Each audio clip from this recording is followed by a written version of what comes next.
সাবেক প্রধানমন্ত্রী ও BNP chairperson দেশনেত্রী বেগম খালেদা জিয়া বর্তমানে রাজধানীর এভারকেয়ার হাসপাতালে চিকিৎসাধীন রয়েছেন। খালেদা জিয়ার অবস্থা অত্যন্ত সংকটাপন্ন বলে মন্তব্য করেছেন বিএনপির মহাসচিব মির্জা ফখরুল ইসলাম আলমগীর। এমন অবস্থায় দ্রুতই দেশে ফিরে আসতে পারে তারেক রহমান। লন্ডনে অবস্থানরত বিএনপির ভারপ্রাপ্ত চেয়ারম্যান তারেক রহমানও খুব উদ্বিগ্ন। তিনি ও তার স্ত্রী ডক্টর জুবাইদা রহমান সার্বক্ষণিক মায়ের শারীরিক অবস্থার খোঁজ খবর রাখছেন। জুবাইদা রহমান খালেদা জিয়ার চিকিৎসায় গঠিত মেডিকেল বোর্ডের একজন সদস্য। ছোট ছেলে প্রয়াত আরাফাত রহমান কোকোর বউ সৈয়দা শামিলা রহমান ও খালেদা জিয়ার ছোট ভাই শামীম ইস্কান্দারও হাসপাতালে আছেন। খালেদা জিয়া অসুস্থ হওয়ায় বিএনপির নেতাকর্মী সহ আরও অনেকে হাসপাতালে ছুটে যান তাকে দেখতে।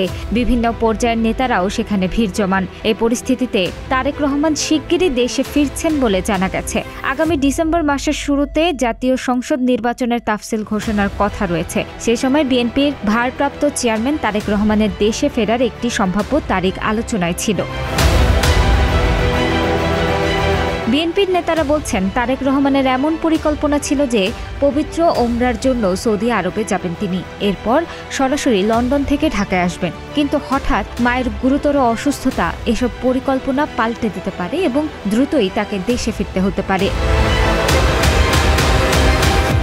এদিকে নিজের ভেরিফাইড ফেসবুক পেজে একটি স্ট্যাটাস দিয়েছেন। তিনি লিখেছেন, এমন সংকটকালে মায়ের স্নেহ স্পর্শ পাবার তীব্র আকাঙ্ক্ষা যে কোনো সন্তানের মতো আমারও রয়েছে, কিন্তু অন্য আর সকলের মতো এটা বাস্তবায়নের ক্ষেত্রে আমার একক সিদ্ধান্ত গ্রহণের সুযোগ অবারিত ও একক নিয়ন্ত্রণাধীন নয়। স্পর্শকাতর এই বিষয়টি বিস্তারিত বর্ণনার অবকাশও সীমিত।